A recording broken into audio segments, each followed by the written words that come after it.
Hi hello welcome back to ఈ తరం కథలు. ప్లీజ్ ముందుగా వీడియోకి ఒక చిన్న లైక్ చేయండి. లైక్తో పాటు హైప్ ఇవ్వండి. ఈరోజు కథ యాంగ్రీ హస్బెండ్ పార్ట్ 87.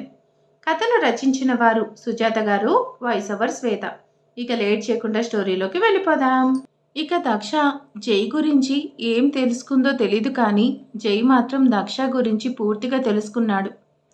చాలా నమ్మదస్తురాలు, ఓర్పు సహనం ఎక్కువ, చాలా మంచిది. అన్నిటికన్నా ముఖ్యంగా తనని రోజు బయటికి తీసుకెళ్తూ మాటల ద్వారా చేతల ద్వారా తనని ఎంతో కొంత అబ్జర్వ్ చేశాడు కదా. తనకి ఒక్కసారి కూడా కోపం రాకపోవడం గమనించాడు. చాలా నాకు చాలా ఎక్కువ కాబట్టి తనకి అస్సలు లేదు, కాబట్టి సెట్ అయిపోతుంది అనుకున్నాడు జే. ఫ్యామిలీకి చాలా ఇంపార్టెన్స్ ఇస్తుందని అర్థం చేసుకుంటాడు. ఏదైతే ఏంటి, తిమ్మిని బమ్మిని చేసి అందరినీ మాయ చేసి మొత్తానికి జై దక్షనే పెళ్లి చేసుకోవడానికి ఫ్యామిలీ మెంబర్స్ అందరినీ ఒప్పించాడు. ఒకరోజు దక్షకి ఫోన్ చేసి ఈవినింగ్ డిన్నర్కి వెళ్దాం, రెడీగా ఉండమని చెప్తాడు. ఇప్పుడే రాను, బయట తినను అంటే జైకి ఎక్కడ కోపం వస్తుందోనని కొంచెం భయపడి సరే వస్తాను అంటుంది. తనని రెడీగా ఉండమని చెప్పి ఫోన్ పెట్టేస్తాడు. తను ఫోన్ పట్టుకొని అలాగే ఆలోచిస్తూ ఉంటుంది. ఏంట్రా, ఏమైంది అని చంద్రశేఖర్ గారు వచ్చి అడుగుతారు. ఏం లేదు నాన్న అంటూ ఫోన్ పెట్టేసి ఆయనతో మాట్లాడడానికి రెడీ అవుతుంది. నిజంగా ఏమీ లేదా అని అడుగుతారు. డాడీ, నాకు భయమేస్తుంది. ఎందుకురా? అదే డాడీ, పెళ్లి చూపుల్లో ఏదో మాట్లాడతాను అన్నారు, కానీ లోపల ఏం మాట్లాడలేదు. బయటకు వచ్చి నాకు ఆ అమ్మాయిని పెళ్లి చేసుకోవడం ఇష్టమే అని చెప్పారు. తనకి ఎప్పుడు కోపం వస్తుందో, ఎలా రియాక్ట్ అవుతారో అని కొంచెం భయంగా ఉంది డాడీ. మొన్న మామూలు నార్మల్ డ్రెస్ వేసుకుని వెళ్తే బాలేదు, నాకు నచ్చలేదని కోపంతో నా చేత డ్రెస్ మార్పించారు. మళ్ళీ ఏమనుకున్నారో తెలీదు. ఒక 2 గంటల తర్వాత నీకు నచ్చిన డ్రెస్ వేసుకో, నేనెప్పుడు నిన్ను ఫోర్స్ చేయను, ఏ విషయంలో జోక్యం చేసుకోను అని చెప్పారు. ఇది మంచి విషయమే కదా. అర్థం చేసుకోలేకపోతున్నాను డాడీ. కొంచెంసేపు మామూలుగానే ఉంటున్నాడు. ఎందుకు సీరియస్ అవుతారో అర్థం కాదు. అప్పుడు నాకేమన్నా మాట్లాడాలన్నా కానీ భయం వేస్తుంది. దక్ష, ఏంట్రా నువ్వు భయపడుతున్నావా? భయమో కన్ఫ్యూజనో అర్థం కావట్లే డాడీ. దక్ష అల్లుడు గారు ఎప్పుడు బిజీగా ఉంటారు, ఆఫీస్లో చాలా స్ట్రిక్ట్గా ఉంటారు. కానీ నువ్వు ఒక కంపెనీలో ఎంప్లాయీగా పనిచేస్తున్నావు. ఆయన నీలాగా సాఫ్ట్గా నవ్వుతూ ప్రశాంతంగా మాట్లాడుతూ నవ్వుతూ ఉంటే ఆఫీస్లో పనులు ఎలా అవుతాయి? అందుకని కొంచెం స్ట్రిక్ట్గా ఉన్నారంతే. మీ ఇద్దరూ 2 ఫ్యామిలీస్ నుంచి వచ్చారు కదా, అర్థం చేసుకోవడానికి కొంచెం టైం పడుతుందిరా. అర్థం చేసుకోవడానికి ఇంకొంచెం గట్టిగా ట్రై చేయి, అంతేకాని ఇలా భయపడకు. అది కాదు డాడీ, మూర్తి గారు చెప్పారు, చాలా మంచివాడట. గర్ల్ ఫ్రెండ్స్, డ్రింక్ చేయడం ఇలాంటి అలవాటు లేవట. కాకపోతే ఆఫీస్లో ఎప్పుడు కోపంగా స్ట్రిక్ట్గా ఉంటాడని మాత్రం చెప్పారు. వాళ్ళ ఫ్యామిలీ అంటే తనకి చాలా ఇష్టం. పైగా ఇంట్లో చెల్లెళ్ళు తమ్ముళ్ళు ఉన్నారు, కానీ అమ్మ పిన్ని ఇలాంటి వాళ్ళు ఎవరూ లేరు. వాళ్ళుంటే కొన్ని ఫీలింగ్స్ అర్థం అవుతాయి. వాళ్ళతో మాట్లాడతాడు కాబట్టి కాస్త అలవాటు అవుతుంది. కానీ చిన్నప్పుడే వాళ్ళ పేరెంట్స్ చనిపోయారు కాబట్టి తనకు అలాంటి అవకాశం లేదు. అందుకని ఎలా మాట్లాడాలో తెలియక ఇబ్బంది పడుతున్నాడేమో అని క్లారిటీ ఇస్తారు చంద్రశేఖర్ గారు. అది కూడా నిజమే అనిపిస్తుంది దక్షకి. ఓకే డాడీ, మీతో మాట్లాడిన తర్వాత కాస్త రిలాక్స్ అయ్యాను. ఎక్కడికో బయటకు వెళ్తున్నారు కదా, త్వరగా రెడీ అవ్వు, అల్లుడి గారిని వెయిట్ చేయించడం బాగోదు అంటారు చంద్రశేఖర్ గారు. ఓకే డాడీ అంటూ లోపలికి వెళ్ళి రెడీ అవుతుంది Daksha. White and pink colour కాంబినేషన్లో ఉన్న లాంగ్ ఫ్రాక్ వేసుకుంటుంది. ఓకేనా అన్నట్టు చూసుకుంటుంది. ప్లక్కర్ పెట్టి హెయిర్ అలా వదిలేస్తుంది. చేతికి సన్నని బ్రాస్లెట్ పెట్టి మెడలో చిన్న చైన్తో సింపుల్గా చాలా అందంగా రెడీ అవుతుంది. తను బయటకు వచ్చేసరికి జై అక్కడ వాళ్ళ డాడీతో మాట్లాడుతున్నాడు. హాయ్, కాఫీ టీ ఏం తీసుకుంటారు అని అడుగుతుంది. ఇప్పుడు ఏమొద్దు, ఎలాగో డిన్నర్కి వెళ్తున్నాం కదా, వద్దులే అంటాడు జై. సరే బాబు, మీకు లేట్ అవుతుంది, బయలుదేరండి అంటాడు చంద్రశేఖర్ గారు. ఓకే అంకుల్, బాయ్ అని చెప్పి జై ముందు వెళ్తాడు. ప్రయత్నిస్తే ఎవరిని అర్థం చేసుకోవడమైనా ఈజీనే, భయపడకు అంటూ తన తల నిమురుతారు చంద్రశేఖర్ గారు. ఇప్పుడు నాకు ఆ భయం లేదు, మా డాడీ కన్విన్స్ చేశారు, అని వాళ్ళ డాడీకి బాయ్ చెప్పి తను కూడా బయటకు వెళ్ళి జై కారులో ఎక్కుతుంది. వాళ్ళిద్దరూ తృప్తిగా చూసుకుంటారు చంద్రశేఖర్ గారు. జై డ్రైవ్ చేస్తూ అప్పుడప్పుడు దక్ష వైపు చూస్తాడు. అది గమనించిన దక్ష ఏంటని కళ్ళతోనే అడుగుతుంది. ఎందుకంటే ఈ డ్రెస్లో నువ్వు బాగున్నావు అని ఒక్క మాట చెప్తాడేమో అని తన తాపత్రయం. నిజానికి తనకు తానే చాలా అందంగా ఉన్నాననిపిస్తుంది దక్షకి. కానీ ఈ జై మాత్రం చెప్పట్లేదు. నార్మల్గా చూశాను అంటాడు. ఓహో, నచ్చినా కానీ బయటకు చెప్పడన్నమాట అంటూ తన గురించి మెల్లిమెల్లిగా అర్థం చేసుకోవడానికి తన భావాన్ని బట్టి మాటలను బట్టి ఇప్పటికే కొంత క్లారిటీ వచ్చింది దక్షకి. ఇక ఎల్లుండి నుంచి బయటకు రావడం కుదరదు.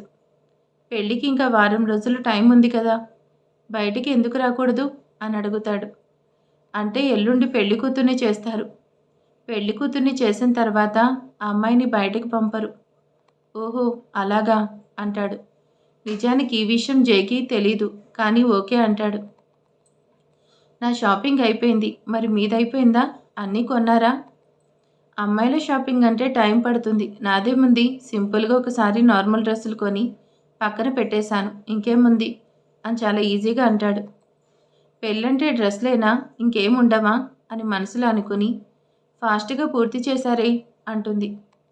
నిజంగానే తనను పొగుడుతుంది అనుకుని చాలా హ్యాపీగా ఫీల్ అవుతాడు జై. ఇద్దరూ కలిసి ఒక మంచి ఫేమస్ రెస్టారెంట్కి వెళ్తారు. ఏంటి అంత భయపడతావేంటి అని క్యాజువల్గా తన నడుం చుట్టూ చేసి తీసుకెళ్తుంటాడు. జై తన నడుం చుట్టూ చేయి కానీ దక్ష బిగుసుకుపోతుంది. చేయి తీయమంటే ఎక్కడ కోపం వస్తుందో అని భయం. చేసేది లేక తన వెనకాలే భయపడుతూ అలాగే వెళ్తుంది. కూర్చో అంటూ తనకు ఒక సీట్ చూపించి తన ఎదురుగా జై కూర్చుంటాడు. అలా కూర్చొని ఫాస్ట్గా వాటర్ తీసుకొని తాగేస్తుంది దక్ష. అన్ని వాటర్ తాగితే ఏం తింటావు, ఇక ఆపు అంటాడు జై. దక్ష కాస్త రిలాక్స్ అయ్యి హమ్మయ్య అనుకుంటుంది. తను చాలా టెన్షన్ పడుతూ ఉంటుంది. జై దాన్ని గమనిస్తాడు. నిజానికి తను ఏం చేస్తాడో తనకి గుర్తులేదు. ఎందుకు టెన్షన్ పడుతుందో అని ఏమైంది అని అడుగుతాడు. అదే ఎలా చెప్పాలి, ఏం చెప్పాలో చెప్తే ఏమనుకుంటారో, చెప్పకపోతే ఏమవుతుందో అని చిన్న స్మైల్ ఇస్తుంది తప్ప ఏం చెప్పదు. బాగా దాహంగా అనిపించింది. ఓకే. జై ఆర్డర్ చేసిన ఫుడ్ వస్తుంది. ఇంత ఫుడ్ ఆర్డర్ చేశాడంటే టేబుల్ సరిపోక పక్కన ఒక ట్రాలీ పెట్టి దాని మీద కూడా ఫుడ్ ఐటమ్స్ పెడతారు.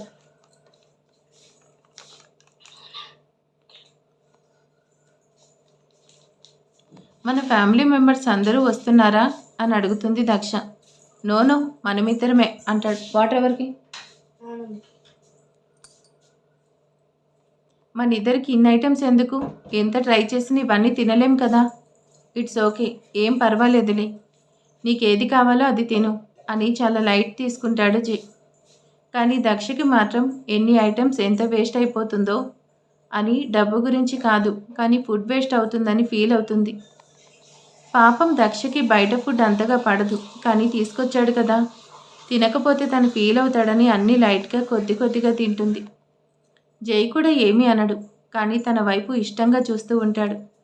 అది గమనిస్తుంది దక్ష. ఈ ఐటమ్స్ ట్రై చేయి అంటూ చొరవగా తన నోటికి అందిస్తాడు జై. పర్వాలేదు, ప్రేమని చూపించడం కొంచెం అర్థమవుతుంది అనుకొని వెంటనే తినేస్తుంది. మీరు తినండి అంటూ తనకి నచ్చిన ఐటెం పెడుతుంది దక్ష. అలా ఇద్దరూ తిన్న తర్వాత జై ఏదో ఫోన్ మాట్లాడుతూ అక్కడ నిలబడతాడు. కానీ దక్ష ఫుడ్ మొత్తం ప్యాక్ చేయిస్తుంది. జై ఫోన్ మాట్లాడి వచ్చేసరికి దక్ష చేతికి ఇస్తూ ఉంటాడు అక్కడ ఉన్న వెయిటర్కి. అది చూడగానే జైకి చాలా కోపం వస్తుంది. ఫుడ్ మిగిలిపోతే అలా తెచ్చుకోవాల్సిన అవసరం ఏముంది అనుకుంటూ చిరాకు పడుతూ బయటకు వెళ్తాడు. ఇప్పుడే తనని ఏమీ అనకు, తిట్టకు, అరవకు, నీ కోపంతో తనని భయపెట్టకు, మెల్లిగా నిన్ను అర్థం చేసుకుంటుందిలే, నీ గురించి తెలుసుకుంటుంది అని ఆల్రెడీ వాళ్ళ తాత ఇచ్చిన సలహా గుర్తొస్తుంది.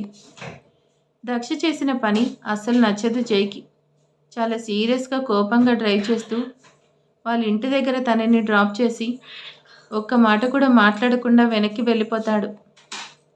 కొద్ది దూరం వెళ్ళేసరికి ఇంత చీప్గా బిహేవ్ చేసింది అని చాలా కోపడతాడు. అనుకోకుండా పక్కకి తిరిగి చూసేసరికి తన హ్యాండ్ బ్యాగ్ మర్చిపోయింది దక్ష.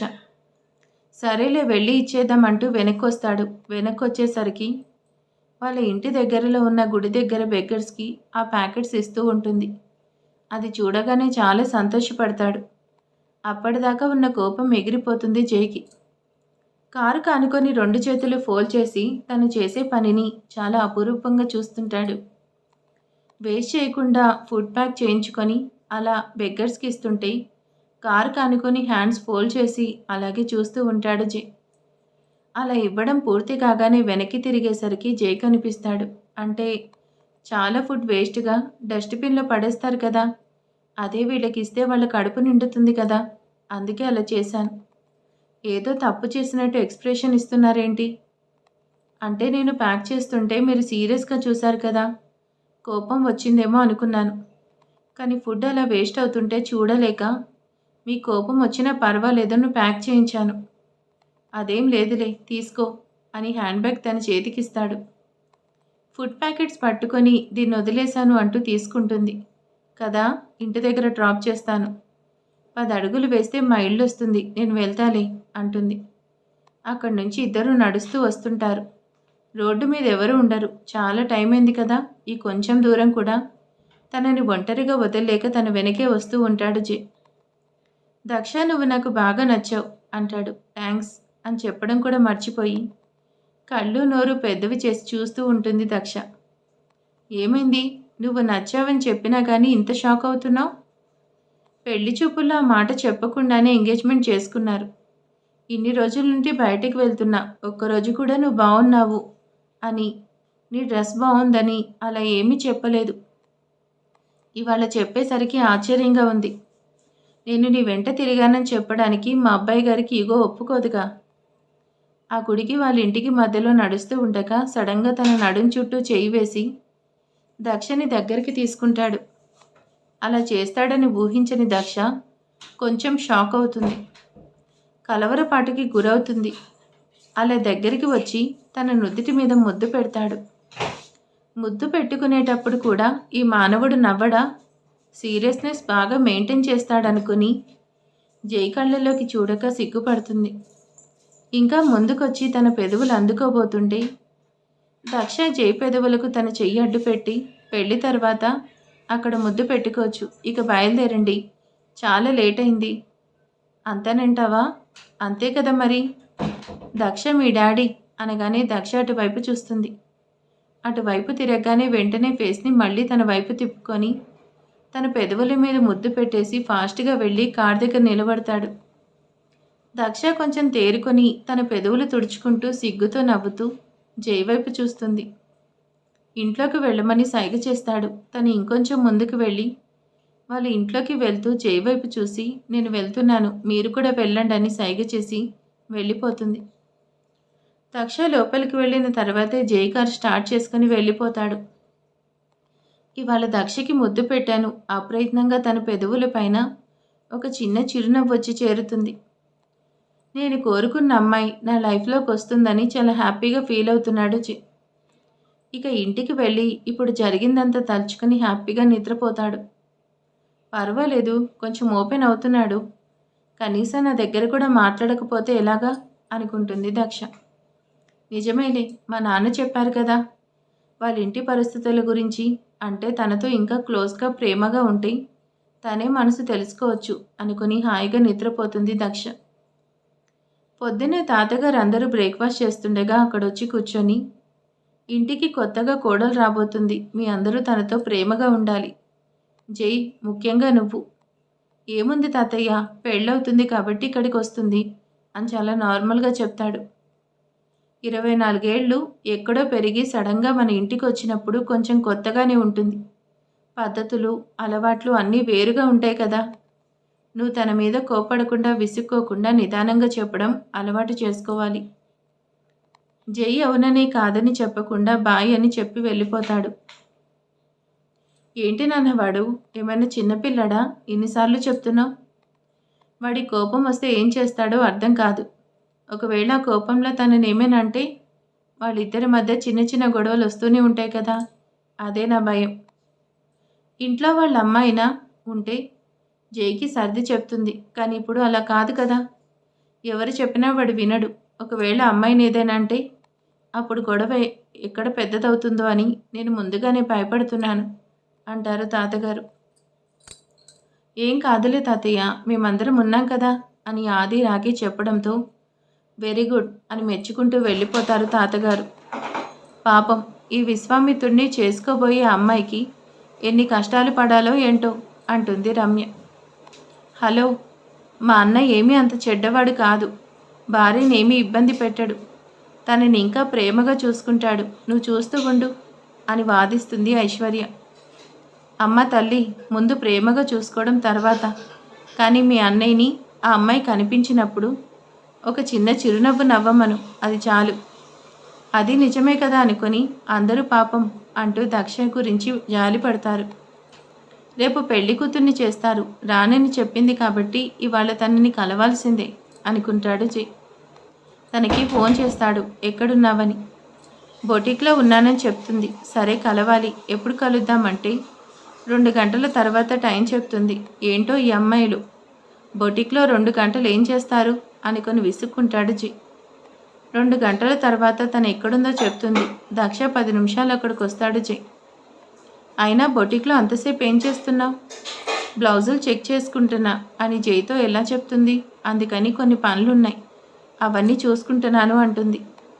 మా ఇంట్లో చెప్పారు రేపు నన్ను పెళ్లి కొడుకుని చేస్తారంట అంటాడు. మిమ్మల్ని పెళ్లి కొడుకుని చేసిన తర్వాత నన్ను పెళ్లి కూతుర్ని చేస్తారు, అర్థమైందా?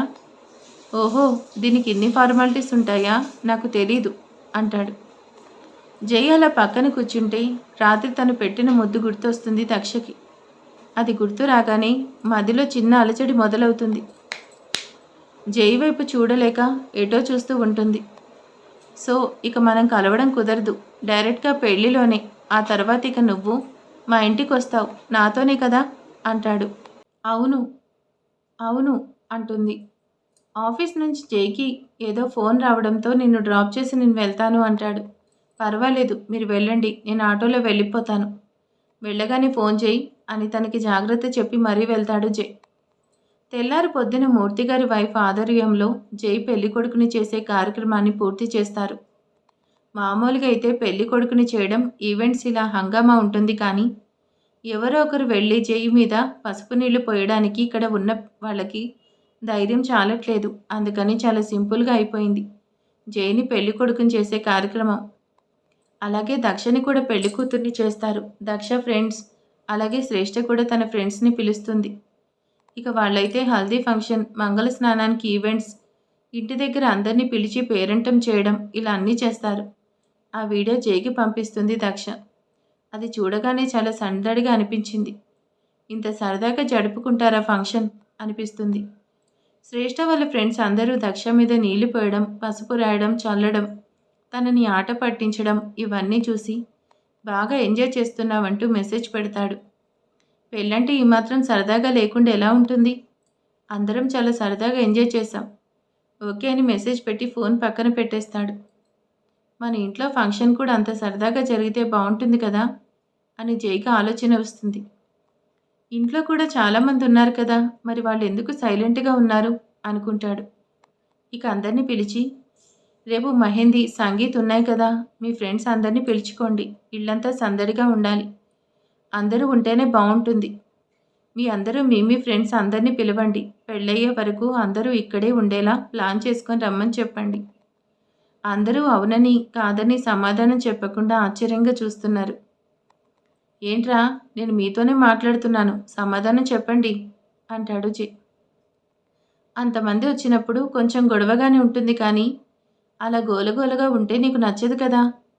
నువ్వేమైనా అంటే మా ఫ్రెండ్స్ అంతా ఫీల్ అవుతారు, అందుకని అంటూ రాకి భయం కానీ అసలు విషయం చెప్తాడు. నేనేమీ అన్ను, హ్యాపీగా ఎంజాయ్ చేద్దాం అంటాడు. ఓకే బావా, రేపటి నుంచి చూసుకో, ఇరగదిద్దాం. ఇవాళ మంగళ స్నానానికి సూపర్గా చేయాల్సిందే, కానీ నువ్వేమంటావు అని భయపడి దూరంగా ఉన్నాం. అందరూ భలే నవ్వుకుంటూ వాళ్ళ ఫ్రెండ్స్కి ఫోన్ చేసే పనిలో బిజీగా వెళ్ళిపోతారు. దక్ష పంపించిన వీడియో చూసిన తర్వాత ఇక్కడ కూడా అలా సందడిగా ఉండాలని అనిపిస్తుంది జైకి. బావా, అంతమంది వచ్చినప్పుడు కొంచెం గోలగాలో ఉంటుంది, మరి నువ్వు వరిస్తే మా ఫ్రెండ్స్ ఫీల్ అవుతారు అంటాడు. ఏమీ అరవను. అందరిని పిలుచుకోండి. హ్యాపీగా ఎంజాయ్ చేయండి. సంగీత్ ఫంక్షన్ అదిరిపోవాలి అంటాడు. ఒక్క నిమిషం. అనుకున్నట్టుగానే ఫ్రెండ్స్ అందరూ వచ్చేస్తారు. తెలుసు కదా! రాఖీకి చాలామంది ఉన్నారు. అలాగే సౌమ్య ఫ్రెండ్స్, ఆది ఫ్రెండ్స్, లడ్డు, ఐశ్వర్య, రమ్య అందరి ఫ్రెండ్స్ వస్తారు. పొద్దున పూట మెహందీ ఫంక్షన్ ఏర్పాటు చేస్తారు. ఇక అమ్మాయిలకి పండుగే. చేతులకి మెహందీ పెట్టుకుని ఇల్లంతా తిరగడం, సందడిగా ఉండడం. నిజంగా అప్పుడే పెళ్లి జరుగుతుందేమో అన్నంత బావుంటుంది. తాతయ్య, అన్నయ్య అందరినీ పిలుచుకోమని చెప్పాడు అని ఏదో రహస్యం చెప్తున్నట్టుగా చెప్తాడు రాఖీ. మంచిదే కదరా, ఎంజాయ్ చేయండి.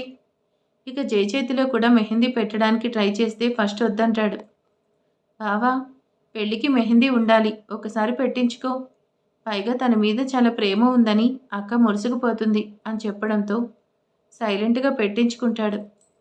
ఆ అమ్మాయి పేరు చెప్పండి అని అడిగితే జై సైలెంట్గా ఉంటే దక్ష అని రాఖీ చెప్పి సైగ చేసి వెళ్ళిపోతాడు. తనేదో పెడుతుంది కానీ జై అంతగా పట్టించుకోడు. అందరూ కలిసి నవ్వుతూ సరదాగా ఎంజాయ్ చేస్తుంటే వాళ్ళని చూస్తూ ఉంటాడు. అయిపోయింది సార్ అని వెళ్ళిపోగానే చూసుకునేసరికి లవ్ సింబల్లో ఐ లవ్ యూ దక్ష అని ఉంటుంది. ఏంటిది అనేదో అడగబోయేసరికి అక్కడెవరూ ఉండరు. ఇదెవరైనా చూస్తే పరువు పోతుంది అనుకుని ఆ మెహందీ పెట్టిన అమ్మాయి కోసం చుట్టూ చూస్తాడు. నిజానికి అలా పెట్టమని రాఖీ చెప్పాడు. ఇలా ఎవరైనా చూస్తే పరువు పోతుంది అని హ్యాండ్స్ క్లీన్ చేసుకోవడానికి ట్రై చేస్తాడు. కానీ బావా, 10 రోజుల్లో పోతుంది, ఏముంది వదిలే. అప్పుడు అక్కకి కూడా తనంటే నీకెంత ప్రేమని మురుసుకుపోతుంది. ఈ ఒక్కసారి కుండనివ్వు అని చెప్పడంతో అలాగే ఉంచుతాడు జై. అక్కడ దక్షకి కూడా మెహందీ ఫంక్షన్ అయిపోతుంది. దక్ష మెహందీ పండిన తర్వాత హ్యాండ్స్ క్లీన్ చేసుకుని హ్యాండ్స్ని వీడియో తీసి బావా, ఇక్కడ నీ పేరు ఎక్కడుందో కనుక్కో అని పజిల్ లాగా పంపిస్తుంది శ్రేష్ఠ. చేతులు ఎన్నిసార్లు చూసినా డిజైన్ కనిపిస్తుంది కానీ జై అని తన పేరు కనపడదు. ఎందుకంటే అలా జిగ్జాగ్ పెట్టారు. మీ చేతి మెహందీని చూపించండి అని అడుగుతుంది దక్ష. అబ్బాయిలు చెయ్యేముంది, నీ అంత ఏమీ బాగా పండదు కదా, నీదే బాగుందిలే అని తన చెయ్యి చూపించాల్సిన వస్తుంది కాబట్టి తనది బాగుంది అని మెచ్చుకుంటాడు. ఆ మాత్రం దానికి దక్ష మురుసుకుపోతుంది. అబ్బాయిలకు మెహందీ ఏంటి అనుకోకండి, పెళ్ళెప్పుడు మా సైడ్ పెడతారు, అందుకే చెప్పాను. ఇక నైట్ సంగీత్ ఎంత అద్భుతంగా జరిగిందంటే అందరూ అదే ఏజ్ పిల్లలు కూడా ఖాళీగా ఉండకుండా ఒకరి తర్వాత ఒకళ్ళు డాన్స్ చేస్తూ చాలా బాగా ఎంజాయ్ చేస్తారు. మధ్యలో జైని కూడా లాక్కొని వెళ్తారు. డాన్స్ బాగా వచ్చిన ఇద్దరు ముగ్గురు రాని వాళ్ళకు నేర్పిస్తూ చేగిస్తూ మధ్యలో స్నాక్స్ తినడం, కొంచెంసేపు డాన్స్ చేయడం, అలా బాగా ఎంజాయ్ చేస్తారు. చాలా బాగా డాన్స్ చేస్తున్నప్పుడు ఒక వీడియోలాగా తీసి మా ఇంట్లో సంగీత్ అని చెప్పి దక్షకి పంపిస్తాడు.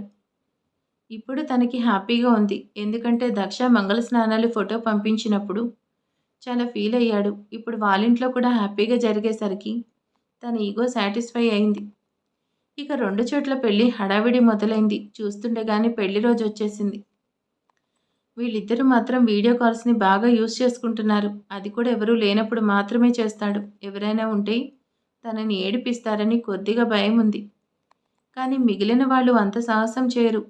విశ్వామిత్రులతో మనకెందుకు అని వీళ్ళు ఫంక్షన్ ఎంజాయ్ చేస్తున్నారు తప్ప జైని ఎవ్వరు పట్టించుకోవట్లా. జై ఫంక్షన్ హాల్కి వచ్చేస్తాడు. అతిరథ మహారాధులతో కలకలలాడుతూ ఉంటుంది మండపం. తనకు తెలిసిన వాళ్ళని, చిన్ననాటి ఫ్రెండ్స్ని, కొలీగ్స్ని, ఆఫీస్లో పనిచేసే వాళ్ళని అందరినీ పిలుస్తారు శ్రీనివాసరావు గారు. పెళ్లి పనుల్లో శ్రీనివాసరావు గారికి దగ్గరుండి బాగా హెల్ప్ చేస్తాడు మూర్తి గారు. వీళ్ళంతా కూడా చిన్నవాళ్లే కాబట్టి ఆ పెళ్లిని ఎంజాయ్ చేస్తూ పనులు కూడా బాగా చక్క పెడతారు. దక్ష వాళ్ళు కూడా ఫంక్షన్ హాల్కి వచ్చేస్తారు. తన రూమ్లో రెడీ అవుతుంది దక్ష. మరికొద్ది క్షణాల్లో మనం ఒకటి కవ్వబోతున్నాం అంటూ ఇద్దరు కలిసి ఉన్న ఫోటోని పెట్టి అలా రాసి పంపిస్తుంది దక్ష. జై కూడా చాలా హ్యాపీగా ఫీల్ అవుతాడు ఆ మెసేజ్ చూసి. ఇక శ్రీనివాసరావు గారు అయితే మధ్యలో నిలబడి వచ్చే వాళ్ళని సాదరంగా ఆహ్వానిస్తూ వచ్చిన వాళ్ళకి తగు మర్యాదలు జరిగేలాగా చూస్తూ చాలా చాలా బిజీగా ఉంటారు తాతగారు. ఇక పెళ్లి మొదలవుతుంది. ఆ అమ్మాయిని కూర్చోపెట్టి గౌరీ పూజ లాంటిది కూడా పూర్తి చేస్తారు. ఇక రాఖీకి ఛాన్స్ వచ్చింది కదా, పెళ్లి టైంలో కూడా 2-3 ఈవెంట్స్ పెట్టిస్తాడు. ఇప్పుడు మాత్రం జై అసలేమీ అనడు. ఎందుకంటే అందరూ ఇలా ఎంజాయ్ చేయాలి పెళ్ళిలో అని అనిపిస్తుంది. ఇక ఈవెంట్స్, ఫోటోగ్రాఫ్స్ అన్నీ అయిపోయిన తర్వాత ఫైనల్‌గా మంగళసూత్ర ధారణ చేయడానికి ఇద్దరిని ఎదురెదురుగా కూర్చోపెడతారు. జీలకర్ర బెల్లం పెట్టాలి, చేయి పట్టండి బాబూ అని అడుగుతారు పంతులు గారు. చేయి చాపితే ఎలా? చేతిలో దక్ష ఐ లవ్ యూ అని రాసి ఉంది. అందరూ అది చూసి ఏడిపిస్తారనిపిస్తుంది. ఇప్పుడెలా అనుకొని ఏం చేయాలో అర్థం కావట్లేదు. వెంటనే అక్కడ పసుపు, కుంకుమ, అక్షితలు అన్నీ ఉంటాయి కదా! కుంకుమ తీసుకుని చేతికి రాసుకుంటాడు. ఆ తర్వాత చేయి చాపుతాడు. అప్పుడు అక్షరాలు కనపడవు. ఏంటి అన్నట్టు పంతులు గారు చూస్తారు. సెంటిమెంట్ అని ఒక డైలాగ్ చెప్పడంతో ఆయన సైలెంట్ అవుతాడు. ముందు జీలకర్ర బెల్లం ఒకరి తల మీద ఒకరు పెట్టించి ఇద్దరిని బట్టలు మార్చుకొని రమ్మని లోపలికి పంపిస్తారు. అరగంటలో ఇద్దరు వస్తారు. అలా వస్తుంటే మళ్ళీ ఫోటోగ్రాఫర్స్ తగులుకుంటారు. మొత్తానికి అది అయిపోగానే దక్ష వాళ్ళ అమ్మ నాన్న జై ఎదురుగా కూర్చుంటారు. కాళ్ళు కడిగే కార్యక్రమాన్ని పూర్తి చేస్తారు. జై పక్కన మూర్తి గారు తన వైఫ్ కూర్చుంటారు. దక్ష తలెత్తి జై వైపు చూస్తుంది. వైట్ డ్రెస్లో తలపాగా పెట్టుకొని మెడలో పూలదండ వేసుకొని నుదుటిన బాసికం, బుగ్గన చుక్క, కళ్యాణ తిలకం దిద్దుకొని అచ్చంగా రాజకుమారుడు వచ్చి ఇక్కడ కూర్చున్నాడా అన్నంతగా అందంగా ఉంటాడు జై. దక్ష కూడా తీసిపోదు. చాలా అందంగా కుందనపు బొమ్మలాగా ఉంటుంది. తను కూడా ఇష్టంగానే చూస్తాడు కానీ బయటపడడు. దక్ష అలా చూడడం గమనించి ఏంటి అని కళ్ళెగరేస్తాడు. చాలా బాగున్నారు అని కళ్ళతోనే సైగ చేసి చెప్తుంది. అంతమంది ఉండగా కూడా అలా చెప్పేసరికి గర్వంతో తనకి పెదాల మీద నవ్వొచ్చి చేరుతుంది జైకి. ఇక మంగళసూత్ర ధారణ జరుగుతుంది. మంగళసూత్రాలు, నల్లపూసలు పెట్టడం, ఇప్పుడు తలంబ్రాలు పోసుకునే ప్రోగ్రాం. ఇక్కడ చూసుకోండి, అసలే చాలామంది ఉన్నారు కదా! అందరూ పైకెక్కుతారు. జైకి ఉన్న కొంతమంది ఫ్రెండ్స్ కూడా దక్ష వైపు వచ్చి చేరుతారు. చాలామంది దక్ష వైపు చేరుతారు. మరి కొంతమంది జై వైపుకు వెళ్తారు. అక్క నువ్వు బాగా పోయి బావ ఓడిపోవాలని కొంతమంది తనని ఎంకరేజ్ చేస్తుంటే, అన్నయ్య మనమే గెలవాలని కొంతమంది జైని ఎంకరేజ్ చేస్తుంటారు. జనరల్‌గా అన్ని ఫంక్షన్స్ ఇలాగే జరుగుతుంది కాబట్టి చెప్తున్నాను. ఇద్దరు నువ్వా నేను అన్నట్టు పోటీ పడి తలంబ్రాలు పోసుకుంటూ ఉంటారు. దక్ష మీద గెలవాలనే పంతం జై కూడా బాగా నవ్వుతూ ఎంజాయ్ చేస్తున్నాడు ఆ ఫంక్షన్‌ని. ఈ పిల్లలందరూ అయితే బావ ఎప్పుడు నవ్వుతూ ఇలా ఉంటే ఎంత బావుందనుకుంటారు. ఇక శ్రేష్ఠ అల్లరైతే చెప్పే పనిలేదు. బావగారిని బాగా ఆట పట్టిస్తుంది కానీ ఆ టైంలో జై తనని ఏమీ అనడు. ఎందుకంటే సరదాగా ఉండాలనుకున్నాడు. పైగా తను కొత్త కదా, భయపడుతుందని సైలెంట్‌గా ఉంటాడు. ఇప్పుడు దండలు మార్చుకోమని చెప్తారు. ఇద్దరిని నిలబెడతారు. చాలామంది అమ్మాయిలున్నారు కదా! ఒక్కసారిగా దక్షని పట్టుకొని పైకెత్తుతారు. అలా అందరూ కలిసి దక్షని పైకెత్తేసరికి అక్కడున్న వాళ్ళతో పాటు జై కూడా షాక్ అవుతాడు. మేమేమీ తక్కువ కాదన్నట్టు జైని కూడా పైకెత్తుతారు. ఇద్దరూ ఆకాశంలో ఉన్నట్టు దండలు మార్చుకుంటారు. ఇక పెళ్ళికంతా పూర్తవుతుంది. భోజనాలు జరుగుతుంటాయి. చాలా వరకు మండపం ఖాళీ అయిపోయింది. ఎందుకంటే భోజనాలయ్యాక ఎవరూ ఉండట్లేదు. ఇక అప్పగింతల కార్యక్రమంలో దక్ష బాగా ఏడుస్తూ ఉంటుంది. అప్పటిదాకా ఆడిపాడి అల్లరి చేసి సరదాగా ఎంజాయ్ చేసిన వాళ్ళందరూ సైలెంట్ అవుతారు. అసలు తను ఎందుకు ఏడవాలి? ఏడవలసిన అవసరం ఏంటి అంటూ జై వెళ్తుంటే తాతగారు చేయి పట్టుకొని ఆపుతారు. మరిక తర్వాత ఏం జరగబోతుంది ఏంటి అనేది నెక్స్ట్ పార్ట్‌లో చూద్దాం. ఈరోజు వీడియో ఎలా ఉందో ప్లీజ్ కామెంట్ చేసేయండి. లైక్ చేయండి. Thank you.